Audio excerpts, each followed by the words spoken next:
Fala galera, bem-vindos ao canal Henry Clay.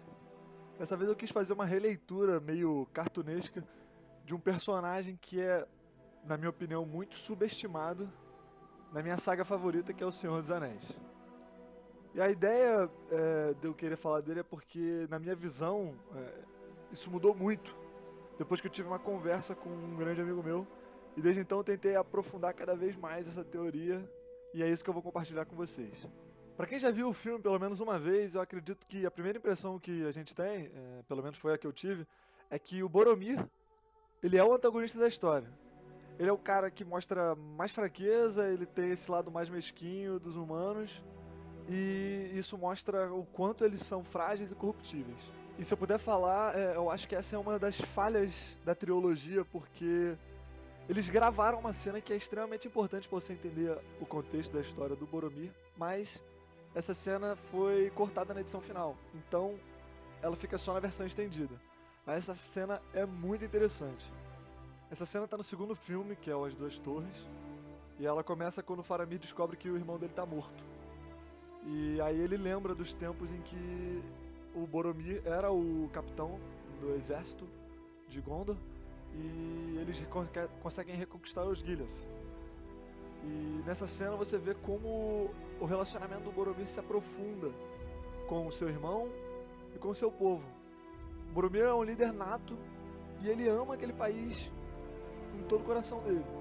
E você pode ver que o povo também ama muito esse líder. Com isso a gente consegue entender que o Boromir nasceu e foi criado nas sombras de Mordor. Ele viveu a sua vida inteira nessa guerra, defendendo cada centímetro possível das fronteiras do seu país. Mas essa era uma guerra fadada à derrota, e tudo que ele fazia ali era ganhar tempo. E além disso, o pai dele, que era o regente de Gondor, era um cara completamente amargurado e corrompido já pela sua posição. E ele colocava toda a esperança que ele tinha no brilhantismo do seu filho primogênito, para salvar todo mundo.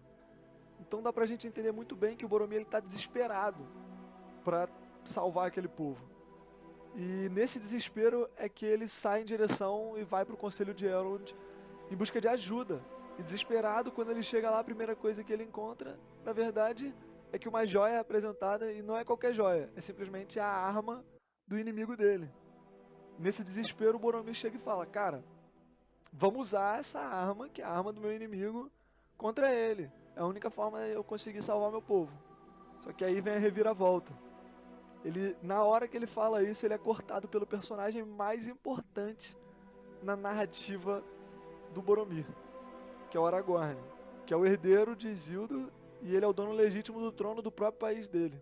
Nesse momento, o orgulho da família do Boromir, né, que é a família regente, é ferido e ele meio que despreza o Aragorn. Despreza o Aragorn não só por ele ser o rei legítimo, mas porque a linhagem dele abandonou Gondor, deixou Gondor para trás. E com certeza isso fere muito o coração de todos os cidadãos desse país. Nesse momento a história continua e eles não optam pela medida desesperada. Na verdade, eles dão lugar a uma ideia mais de esperança. Uma ideia de esperança porque é uma missão quase impossível para destruir o inimigo de Boromir. E ele, como é um cara muito honrado, ele aceita participar dessa missão. E o legal é que ao longo dessa jornada, a gente percebe que o relacionamento entre os companheiros vai transformando o desespero de Boromir em esperança. Mas isso não é o suficiente. Ele ainda precisava da aprovação do Aragorn. A história avança bastante e após eles perderem um dos membros da sociedade, a moral deles está super em baixa e novamente esse tormento e esse desespero começa a crescer no coração do Boromir. Então ele tem o diálogo crucial que vai selar o destino do personagem com o Aragorn.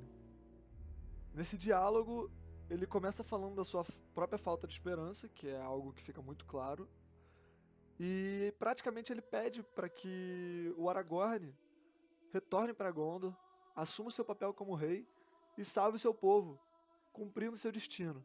Só que nesse momento o Aragorn, ele olha para Boromir, ele entende aquela dor, mas ele ainda tem muito medo de que a fraqueza do seu sangue esteja nele também, né? A fraqueza dos seus antepassados. E ele simplesmente ignora o Boromir. E é nesse momento que o Boromir se corrompe. Na cena seguinte, o desespero de Boromir domina qualquer chance de esperança que ele tinha e ele tenta tomar o anel do Frodo à força. E em seguida, a última coisa que ele podia fazer é dar a sua vida para tentar minimamente se redimir pelo que ele fez. E é o que acontece, e o Boromir morre. Eu acho muito interessante como a relação do Boromir e do Aragorn ela vai construindo a própria jornada de cada um dos personagens. Com certeza, se o Aragorn tivesse sido um líder, tivesse sido mais corajoso, tivesse assumido o seu papel, o Boromir não teria morrido.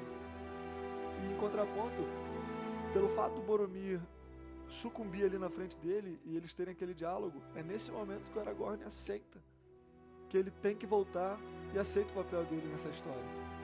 Inclusive isso é simbolizado no filme com o Aragorn pegando a braçadeira do Boromir, que tem o brasão de Gondor, e ele veste ela antes do Boromir partir pro seu descanso eterno. Em resumo, o que a gente pode ver é que o Boromir ele vive um dilema entre o desespero e a esperança. E eu acho isso muito interessante porque esse é o dilema que o próprio Tolkien tenta apresentar com toda a saga do Senhor dos Anéis. E é uma reflexão que a gente pode levar para a vida, principalmente num momento tão difícil como a gente está tendo agora.